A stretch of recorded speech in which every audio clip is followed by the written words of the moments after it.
Hello everyone, I'm Jacob. I'm running BiznesLab. This is co-working space, conferences room like this, and private offices. We invite you to our first event of Altcoin Kraków. I think we can build some nice society connected with altcoins, cryptocurrency, and blockchain technology. So if you would like to help building this community, just hit me on the Facebook or just on this event. This is our first event. We done it totally for free. We also invite some special guests from Ostrava, especially come from Czech Republic, Ostrava, to us to present this presentation, Cardano Beyond Ethereum. I think this event should bring us to the new level of this Cardano. And if you like to build this community to help us, because we get nothing from it, only just do it to do some nice event from English speakers also about cryptocurrency, altcoins, and blockchain technology. So I think that's it from my side. If you also would like to support likes on Facebook or BiznesLab, just hit it. So thank you very much. If you would like to speak with me on this event, just find me in this place. And I think Marek start now our presentation.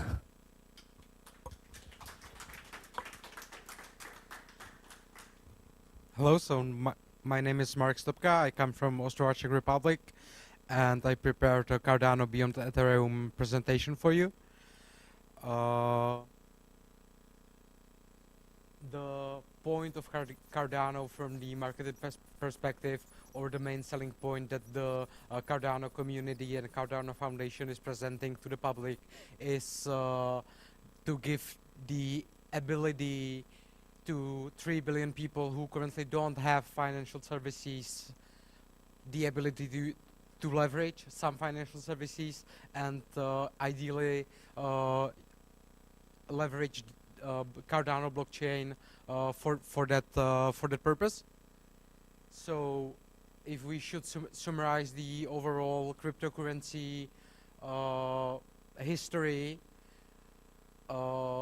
then in 1998 there was the first theoretical cryptocurrency paper described by the Japanese woman, which named her cryptocurrency B-money, but it was purely a purely theoretical work.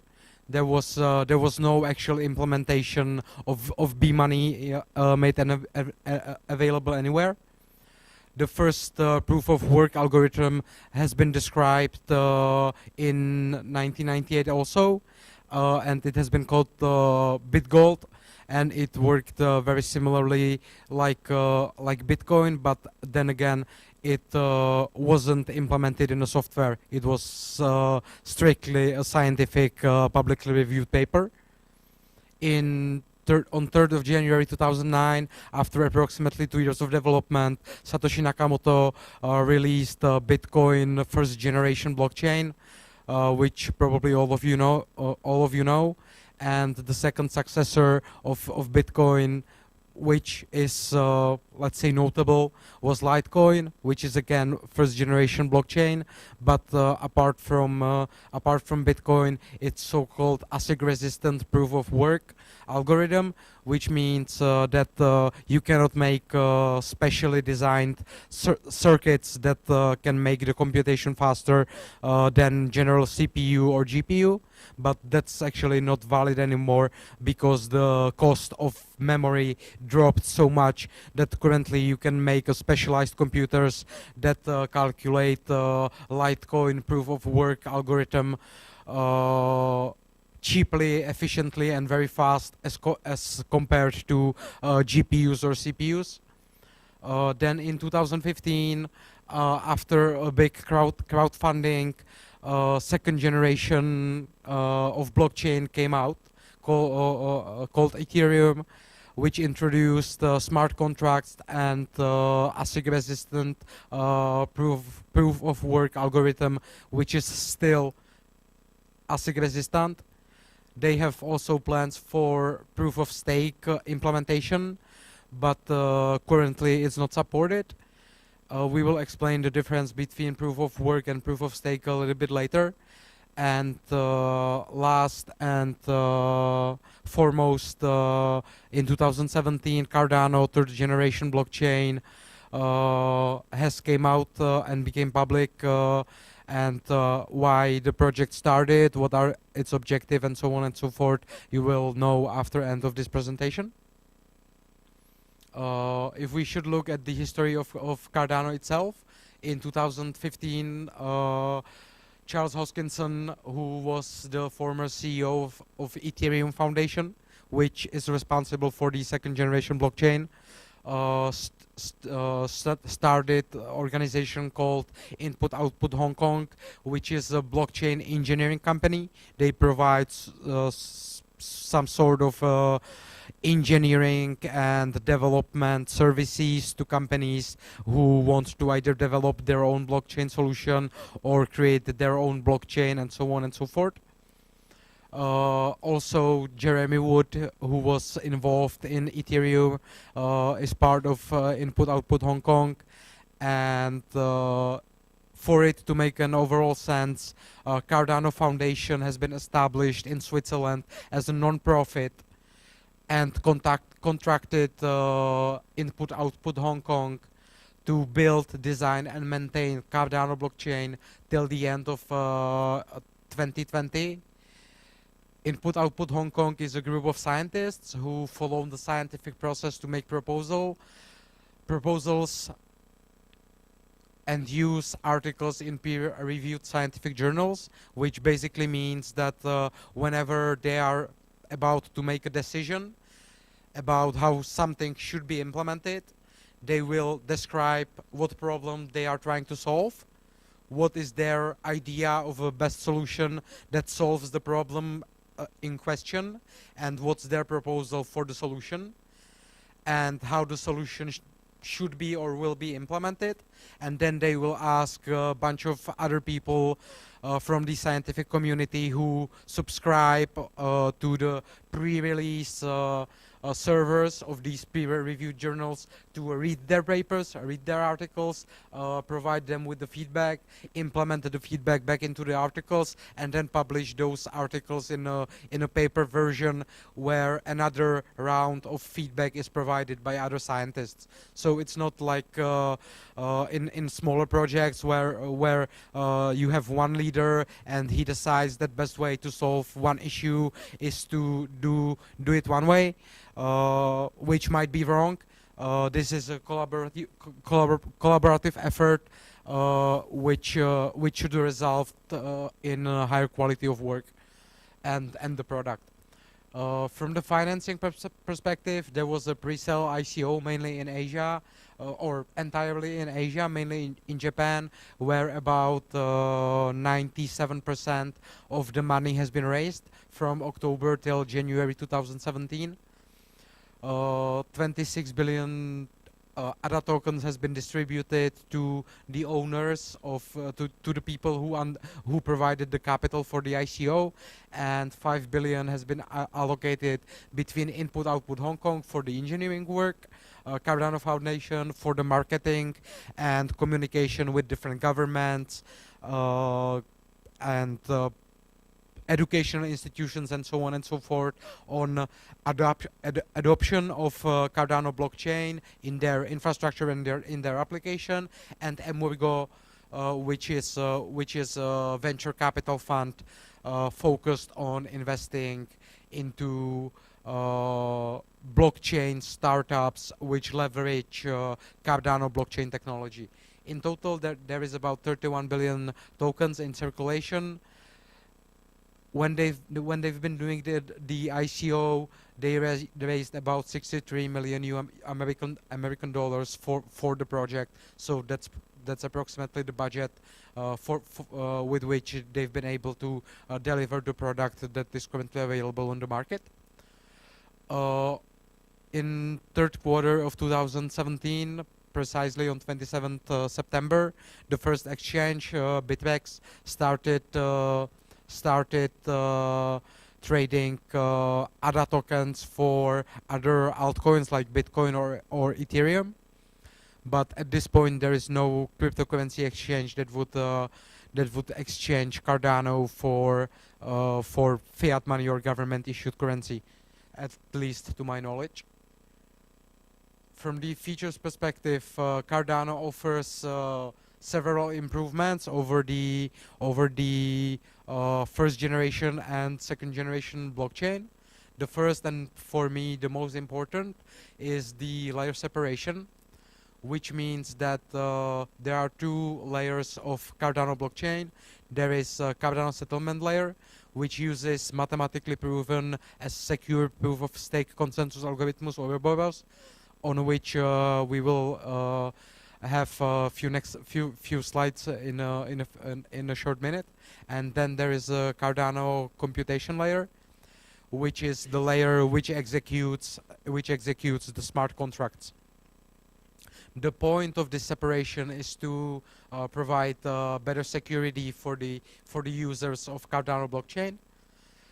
In order to enable layer separation, something called side chains must have been implemented as well.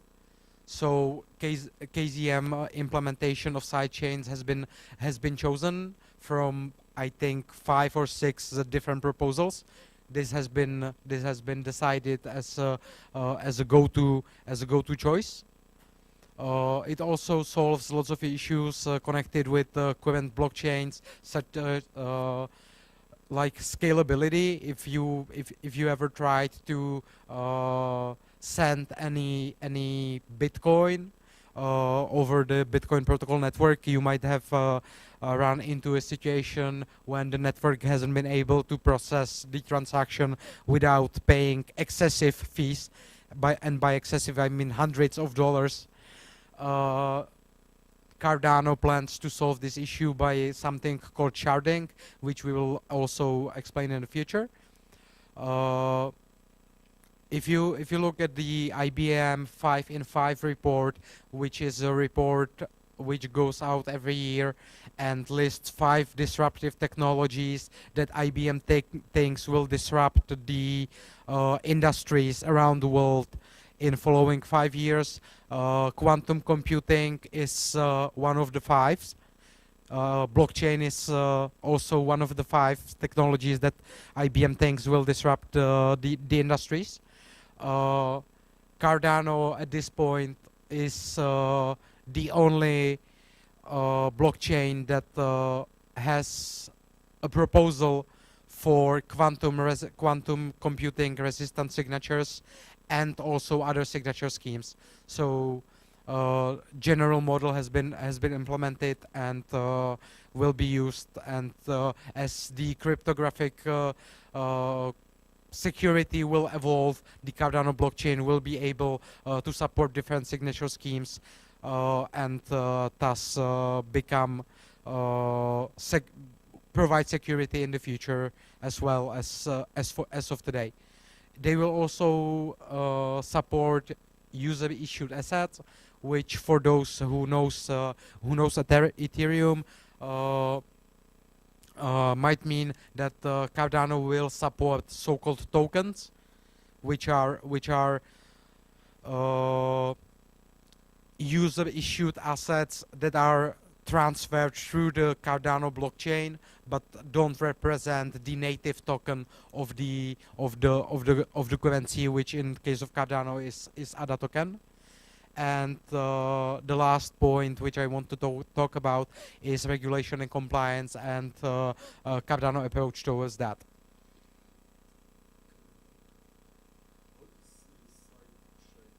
I will explain. So the KZM is just, those are the names of the people who made the proposal. So KZS, Miller, and Zandros are the scientists who proposed this implementation of side chains. And what is side chain, why it's important, how it's usable, and so on and so forth, I will explain later. It's in the slides. Cardano is a coin of value. The business name of the blockchain and the cryptocurrency is Cardano. Its trading symbol has been established as ADA.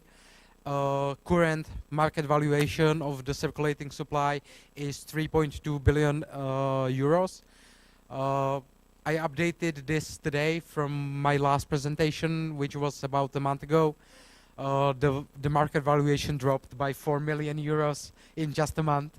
So obviously, volatility is a big risk associated with the cryptocurrency market. The circulating supply of Cardano is approximately 26 billion. The total supply, including the reserves that are held by Input-Output Hong Kong, Cardano Foundation, and Emurgo, brings us to 31 billion, and the maximal supply is 45 billion.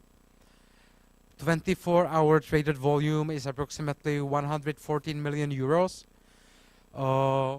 This number hasn't changed much since my last presentation. While we lost 4 billion euros in market valuation, the traded volume only dropped from about 180 million to 114 million euros. The current statement from Cardano community is that there will never be more than 45 billion ADA tokens in circulation. I personally don't believe or hope that that will be the case. I think that Cardano should implement a model in which the actual amount of Cardano tokens in circulation is decided by the community who owns the Cardano tokens, using some sort of microeconomic and macroeconomic signals, and basically replacing the current central banks who makes decisions based on their opinions and making decisions based on research and economic theory and so on and so forth. As noted below, all data apply as of 5th of April 2018, which should be today unless I made a mistake. The technical information, the whole unit is called one ADA. They have fractional units similarly to Bitcoin, Ethereum, and other cryptocurrencies.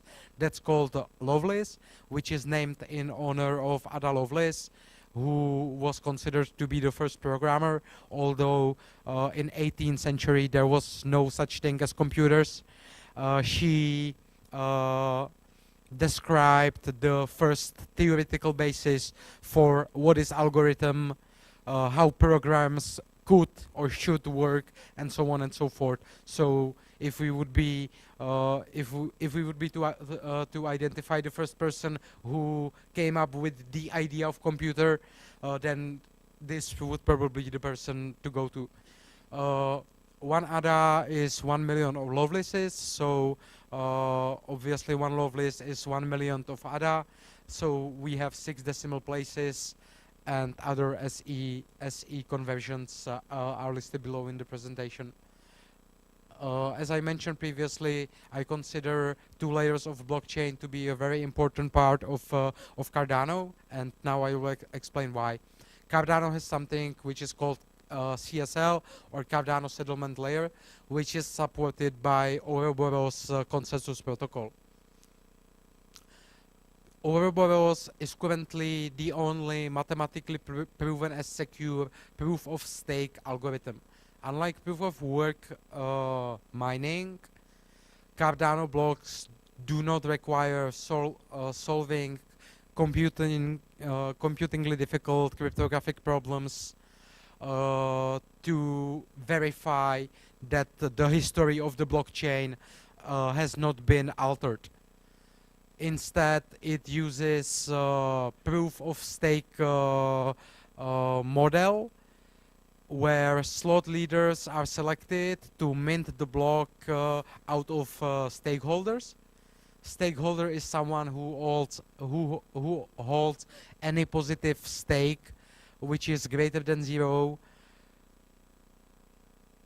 The stakeholders will be able to delegate their stake to a stake pool with release of Shelly, which is the next version of the blockchain, which will happen in the second quarter of 2018, and the current rumors are that it will be sometime in April, so sometimes this month. There is a plan to have approximately 100 stake pools with the launch of Shelly. Currently, people are applying to become an officially registered stake pools to Cardano Foundation. Cardano Foundation is verifying their security, their policies, their governmental compliance, tax compliance, and so on and so forth. And out of the applicants, Cardano Foundation will select a group which they will recommend as, let's say, trusted and recommended by Cardano Foundation. However, there is no way of stopping anyone to run his own stake pool. The technology is open source, and anybody can install the stake pool on his own computer servers in the cloud or whatever. But Cardano Foundation will provide list of more, let's say, audited entities which provide stake pool capability to the general public. Part of the transaction fee which will be paid for transactions on the Cardano blockchain will be paid to a slot leader who will mint the block, for instance the stake pool, and then it's up to the stake pool policy how they will distribute the reward towards the actual holders of the ADA tokens who delegated their rights towards the stake pool. Ouroboros, rest of the fee, which hasn't been determined yet how big it will be paid to entity called Treasury, which is some sort of a, let's call it the central bank, which is meant to fund the future development based on the priorities that will be assigned by the users using their stakes to vote. So everybody who will own or owns any Cardano ADA token will have a right to vote on the priorities for the future development of Cardano blockchain after 2020, when the current contract between Cardano Foundation and Input-Output Hong Kong expires. The exact numbers about how much money will be paid to the stake pools or the slot leaders who mint the individual blocks are currently being figured out by the game theory area leader from Oxford University, Professor Elias Koutopias, who released about 100 papers on different issues related to the game theory.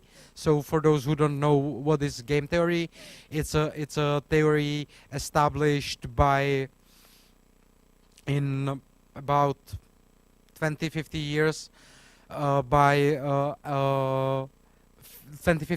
50 years ago, and it's some combination between mathematics and economics. The primary point of game theory is to create a mathematical basis for how to figure out how three or more parties can gain the most benefit out of a certain situation. So if you are three people who need to agree on something, how to mathematically prove what is the best agreement between all three parties, so that there will be no clear winner and no clear loser.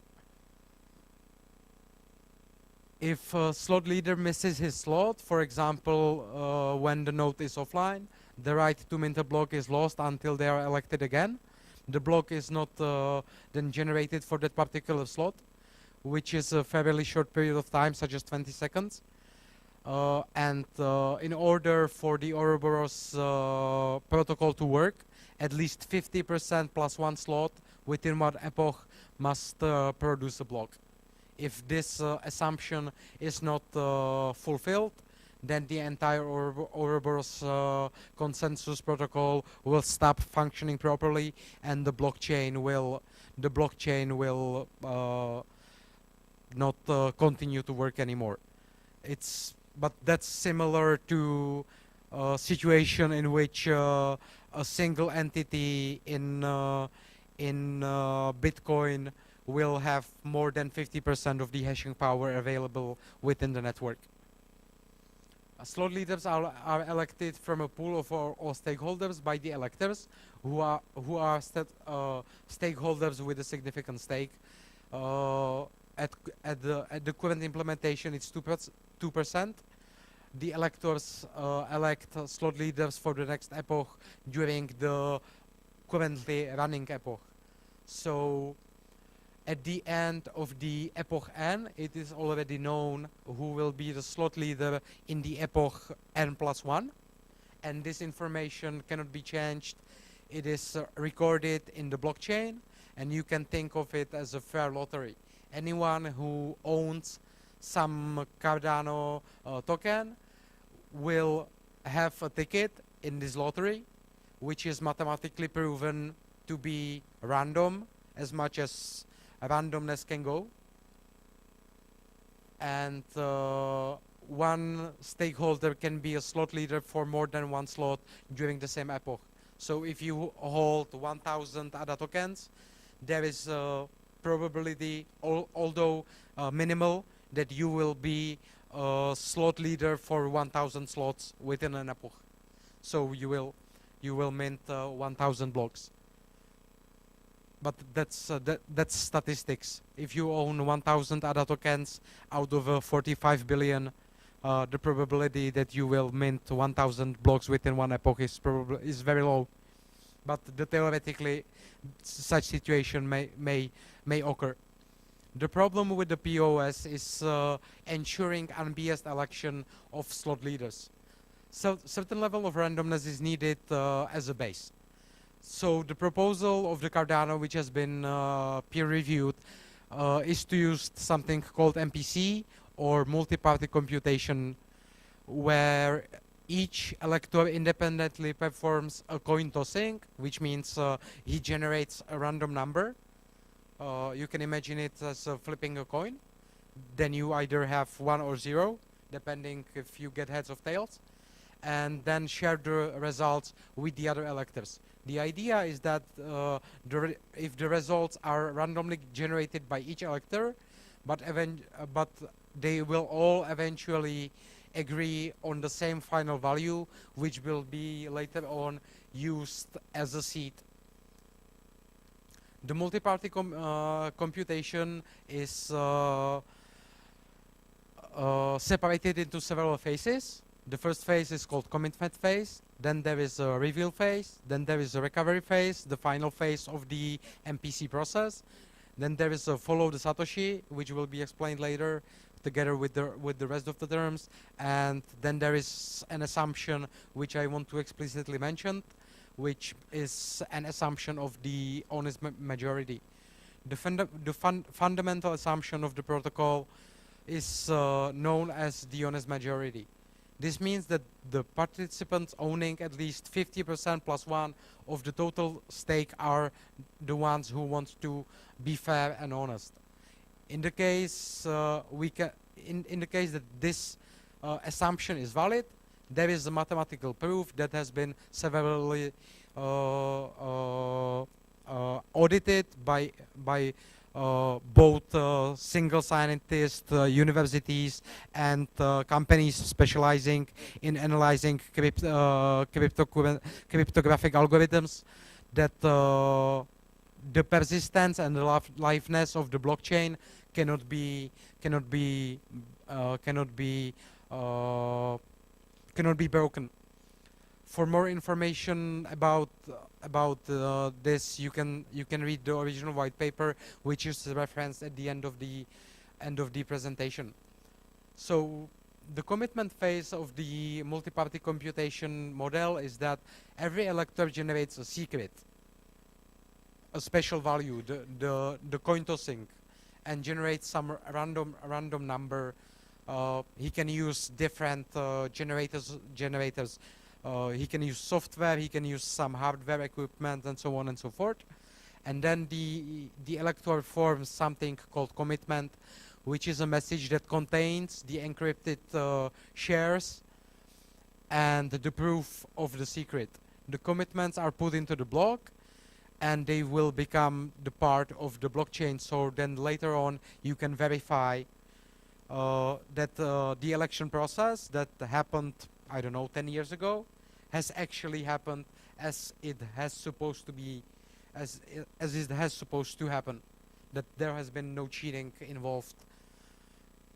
The reveal phase. During the reveal phase, the elector sends an opening, which is a special message for opening a commitment which has been sent in the previous phase. A commitment is sort of a locked box, encrypted message, which contains a secret. And in order to open the commitment, you need to retrieve the secret key. Again, all the openings are put into the block, so they become part of the blockchain and can be later on verified. Finally, when we have the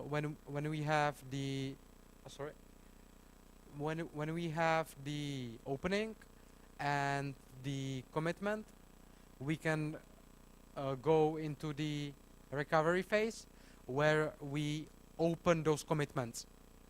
So we will now we want to know what random number the committers, the electors generated, and what can we use as a seed for the follow the Satoshi algorithm. For that, we will use the openings which has been committed, which has been published to the blockchain in the second step of the MPC. But those are not published. The commit not published in its opening. In the case that the honest elector can post all the shares, as mentioned above, you can reconstruct the secret very simple.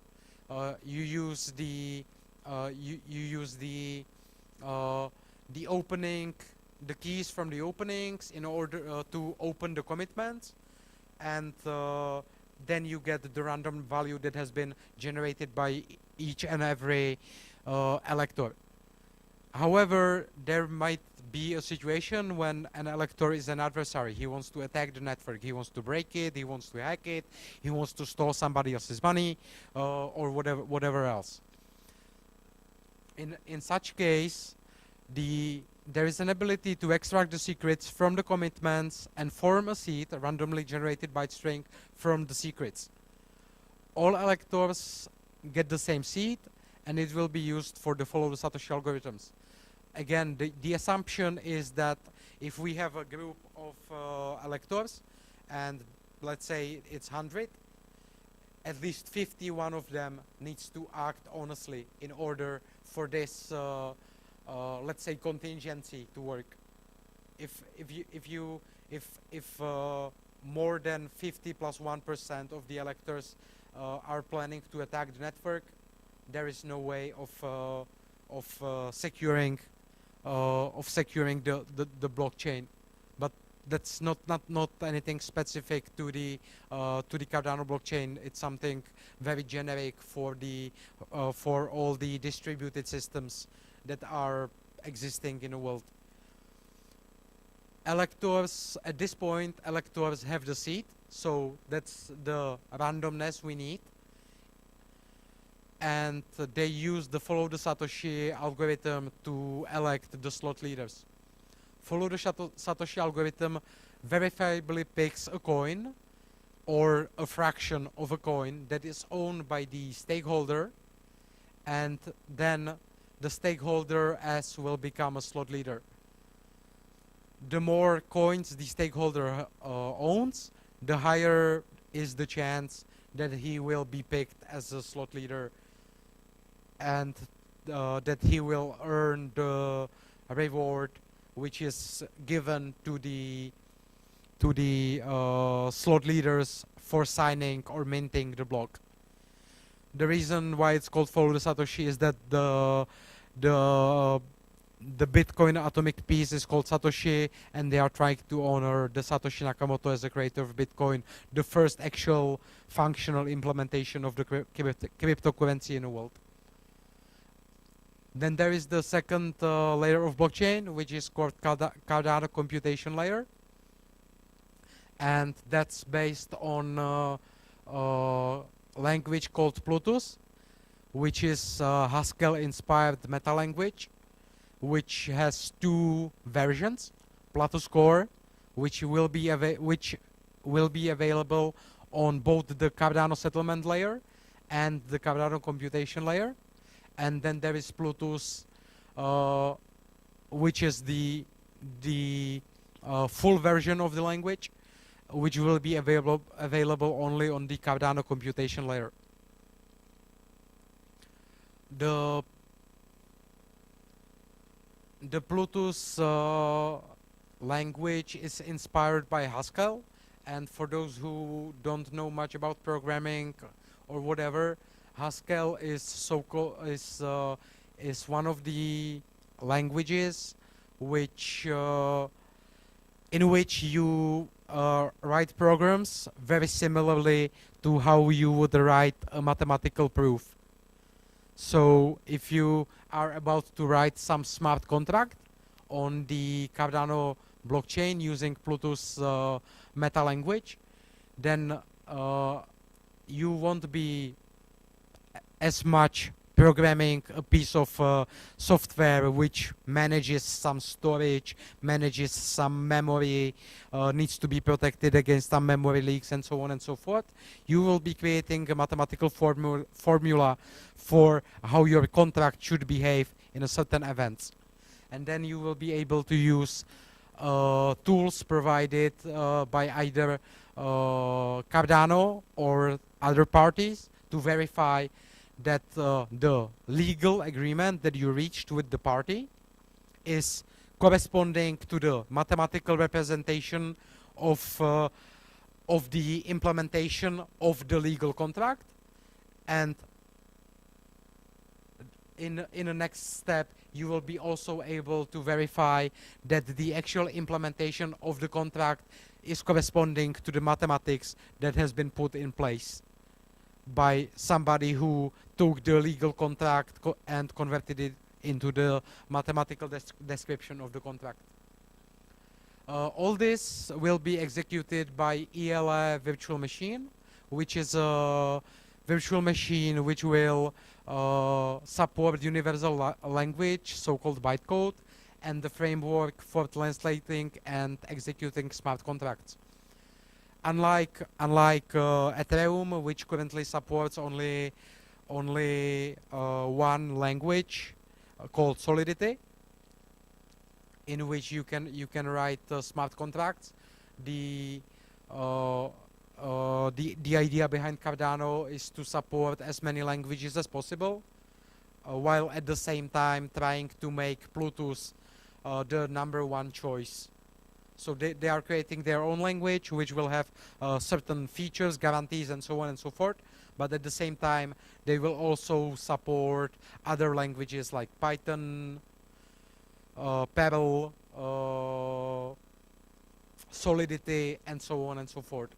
So everybody who already created a smart contract on Ethereum blockchain will be able to very easily move this smart contract onto the Cardano blockchain when the Cardano computing layer becomes available with the following releases of Cardano blockchain. Side chains. So side chains, the most blockchain protocols that has been released up to date used decentralized consensus mechanisms based on proof of work algorithms. In order to enable sidechains, which means transfer of value between two different blockchains, there are several challenges. A traditional blockchain client must verify that the entire linearly growing history chain of the proof of work client-based is valid. What has been proposed is something which is called non-interactive proof of works, which can be used to verify that the certain blockchain property resources has had this value using logarithmic length with the logarithmic time complexity of the solving of the verification, which means that instead of spending let's say 1 day of verifying 100,000 blocks of Bitcoin blockchain, you can use non-interactive proof of works to verify that at that certain point the value in the ledger of Bitcoin blockchain has been as specified in this Cardano blockchain block. I think this should be explained a little bit further, but I don't know exactly what is not understood, so I will take this opportunity to ask you any questions related to the sidechains, and I will use the flip chart to draw any pictures that might help you better understand what sidechains are, what are not interactive proof of works, and so on and so forth. Or is everything clear up till now, which is surprising?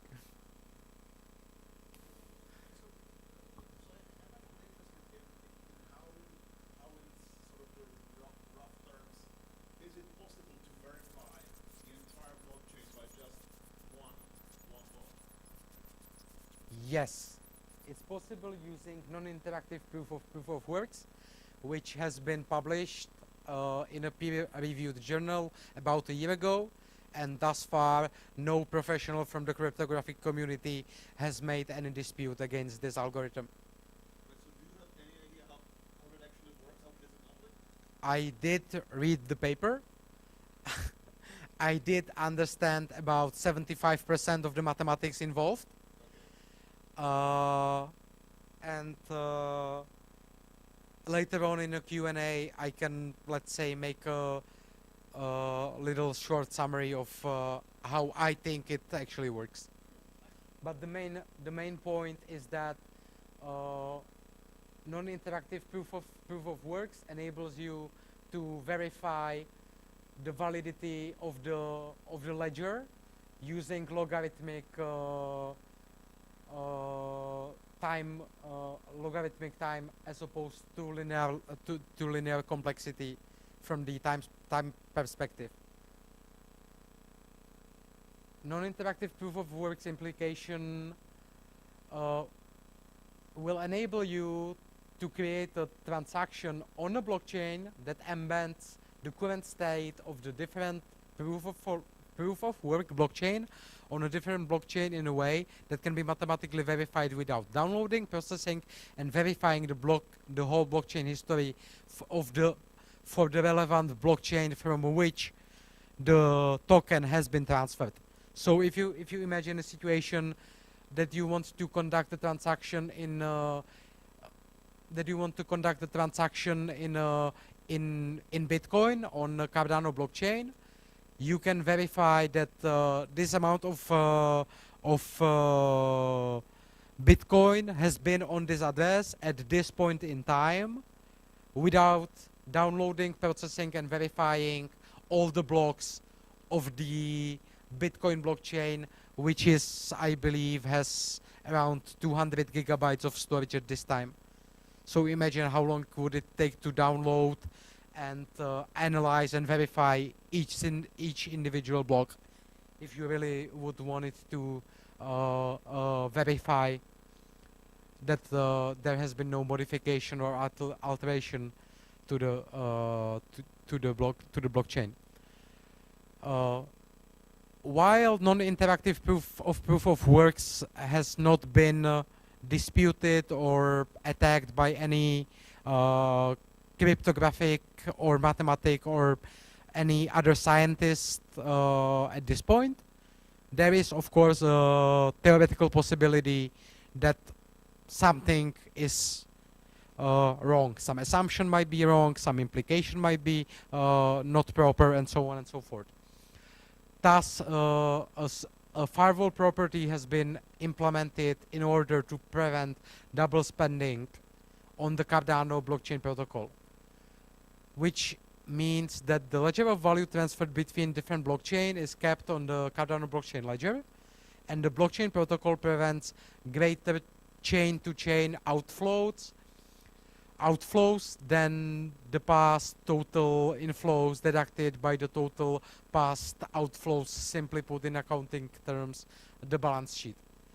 There always must be zero sum on the balance sheet, as if you have a double book accounting company, the assets and liabilities always needs to equal zero. The same applies to the Cardano side channels, side chains, and this is how you can explain it in a graphical form. Imagine that you have a smart contract from, I don't know, maybe you want to buy a house from someone, and that someone wants to use Cardano computing layer blockchain to transfer the ownership rights to the house to you, because Cardano computing layer blockchain is connected to the land registry of Poland, for instance. What you can do is that you can use side chains to transfer. Okay, it doesn't work. The pointer doesn't work with the display, but as you can see from the first arrow on the left, you can transfer 10 bitcoins onto the Cardano settlement layer blockchain. Then from there you can transfer additional 5 bitcoins on the Cardano computing layer blockchain, and in addition you can transfer 30 Ethereum tokens to the Cardano computing layer blockchain. At this point you have 5 bitcoins on the Cardano computing layer blockchain and 30 Ethereum tokens on the Cardano computing layer blockchain. So you can use these 2 tokens as a payment or as an input to a certain smart contract, which will then execute the transfer of a property in the land registry. You may ask why this may be important. Well, when you are selling a property, at least in Czech Republic, I don't know about Poland, you need to pay something which is called property transfer tax, I believe is the correct term in English. And the government might say, I accept only Bitcoin payments. And the owner of the land, or a house or whatever you want to buy, accepts only Cardano, and you yourself want to pay in Ethereum. You can design a smart contract which will leverage technology available on Cardano computing layer that will take 5 bitcoins as an input, 23 Ethereum tokens as an input, and on the output pays 300 ADA tokens as an output to the person who sold you the house, the land, or whatever else. Then, because you still have 7 Ethereum tokens left on the Cardano computing layer blockchain, you can transfer those back to the Ethereum blockchain and move them around Ethereum blockchain as you wish. The person to which you send the 300 Ada tokens as a payment, can transfer these 300 tokens back to the Cardano settlement layer blockchain and store it in its offline wallet, bank, whatever. And you can transfer the remaining 5 Bitcoins back to the Bitcoin blockchain. But if you attempt to transfer additional 5 blockchains from Cardano settlement layer blockchain to the Bitcoin blockchain, if it will properly implement the 5-well property as described by the Cardano, the transaction will fail on both the Cardano blockchain and the Bitcoin blockchain. So there will be no double spending possible, although there will be side chains enabled between different blockchains.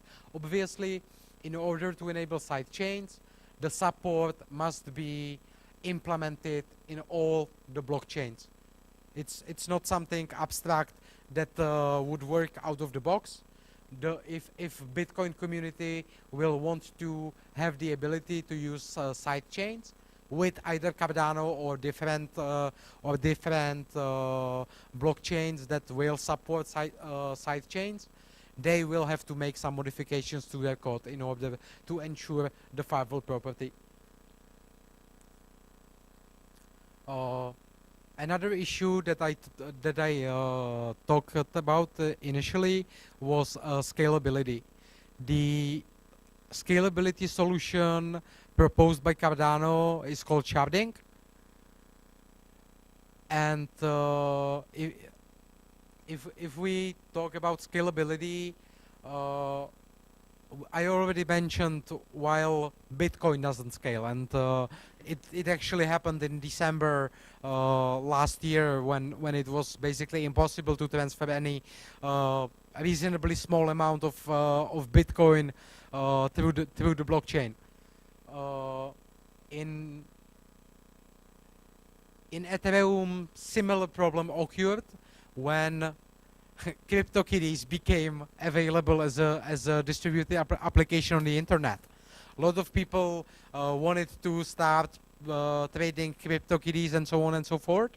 And because every transfer of every kitty has been a transaction on the blockchain, and people has been selling and buying lots of kitties using the decentralized application, the entire Ethereum blockchain got flooded, and the transaction processing time went to number of hours as opposed to numbers of minutes.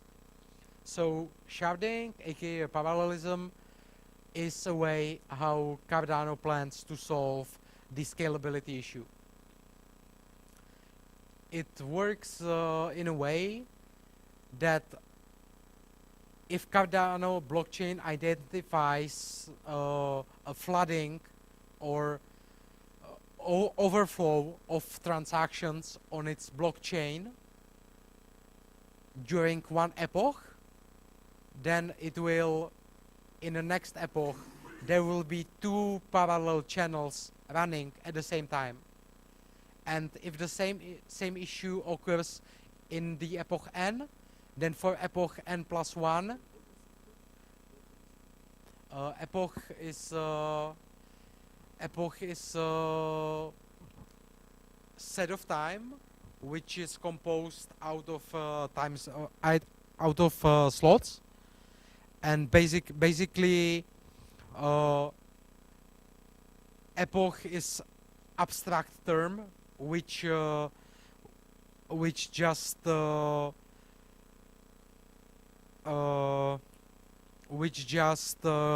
composes several slots. So as I mentioned previously, during an epoch, you have slots, and each of those slots, during each of that slot, you issue a new block which contains some transactions. And epoch is just a set of slots. It's not something hard-coded anywhere. It's just an abstract term used in a code because it would be very inefficient to have this capability for each slot, because it would generate a lot of overhead. So they created an epoch, which is a set of slots for which certain things are performed, but they could as well be performed for each individual time slot. But it's just much more efficient from the resource perspective to do it on an epoch. But effectively, what you could do is that you could say that epoch is equal to one slot. It just wouldn't be very efficient. So if the need for more transaction throughput is identified in the epoch n-1, then for the epoch n, the two different versions of the Cardano blockchain will be created, and every single one of them will be able to conduct transactions using the data from the last block that has been generated during the epoch n-1. If during epoch n you still don't have enough throughput to sustain the amount of transactions that needs to be processed on the blockchain, one of the chains can again be forked into additional streams. So then you can have 3 or even 100 of epochs running at the same time. But when the need for multiple epochs or multiple chains will reduce or will be eliminated, the epochs will merge back into a single blockchain version. Cardano, one of the big problems that I see with this is that Cardano currently doesn't have a peer-reviewed white paper describing how cross-epoch communication will be implemented.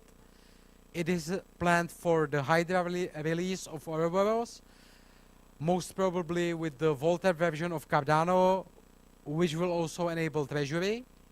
So the voting, the delegation of the rights, and so on and so forth. I will talk about treasury a little bit later. But what may happen with the current proposal is that in an epoch n-1, you transfer some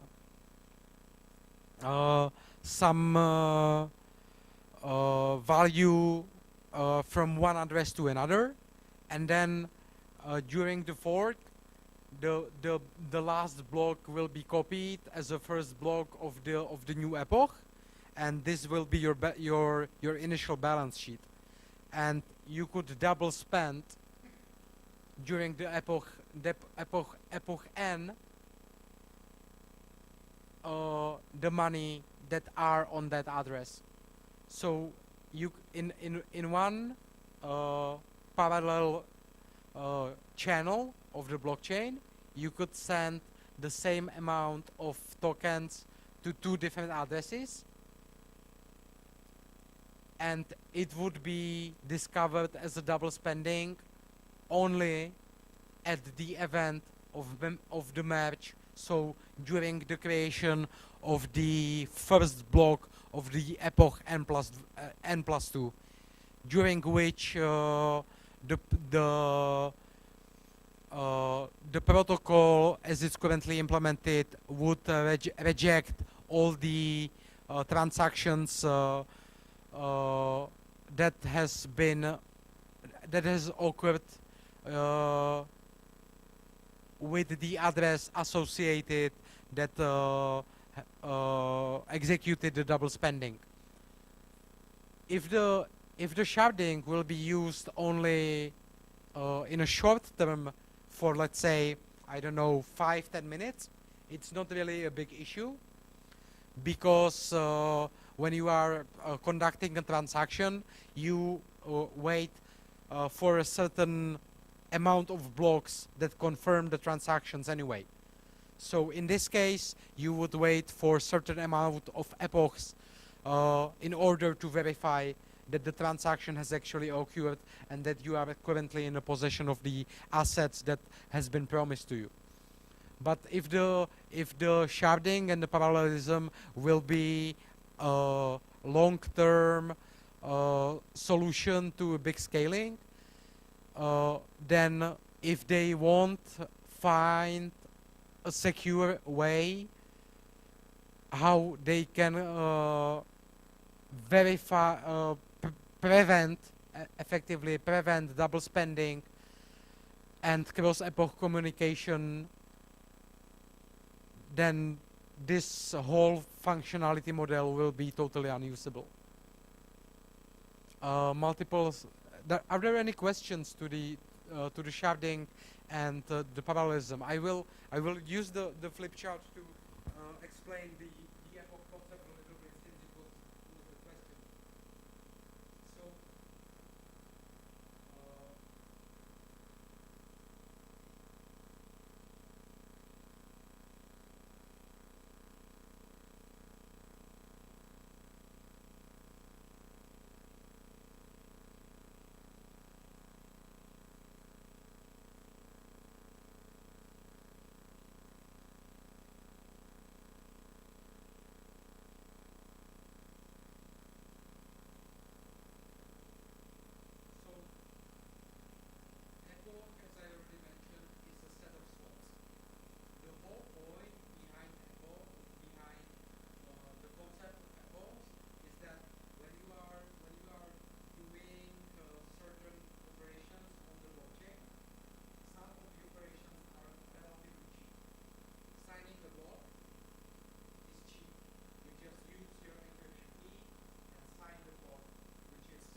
Sorry, I forgot the microphone. So I will repeat myself. Cardano has been designed with security in mind, and it has been designed to be with us for long. So from the beginning, there has been an implementation of multiple signature schemes, and it has been decided that there will be a Bliss algorithm used as a way to protect signatures and sign transactions in case that IBM will really deliver to the market the quantum computers with more than 50 qubits. For your information, currently they are at 15, so 50 versus 15 is not that far apart. If we start to have quantum computers which have 50 qubits, we will run into the issue with the common cryptographic challenges that protect our current internet banking and so on and so forth, because RSA algorithms, DSA algorithms will become breakable in a relatively short time. Usually issued assets, Ethereum backward compatibility with ERC20. Ethereum supports something what is called ERC20. It is a sort of standard that has been formalized in a form of a smart contract. So it's some sort of an API that defines some inputs and some outputs, and basically it is a smart contract that says, if you send me this amount of this token, which can be Ethereum or other token, I will in return give you this token to your address from which you sent me the previous asset. While at the same time, everyone who asks me how much of this token is in circulation, I will provide this information, and so on and so forth. So basically, it gives you a way to create your own currency, cryptocurrency, without creating your own blockchain. Many ERC20 tokens has been issued on the Ethereum blockchain. I believe it's gonna be thousands of them. Some of them have actual real world use. Some of them are used as a replacement for different financial instruments, because cryptocurrency world is very unregulated, and if you convince people to buy your token on the Ethereum network, nobody is really stopping you unless you are a resident of USA or Canada, Australia, or New Zealand. That's usually when somebody is releasing a new ERC20 token. It's called an ICO, initial coin offering.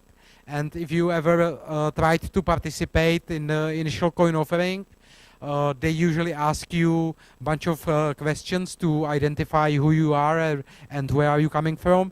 And one of the first questions they ask you is, are you a resident of the United States? And if you checkbox the checkbox yes, then they will tell you, sorry, we are not interested in your money anymore, because it would open them to Securities Exchange Committee's scrutiny. And SEC is not really afraid of going above and beyond borders of United States when suing someone. Regulation and compliance.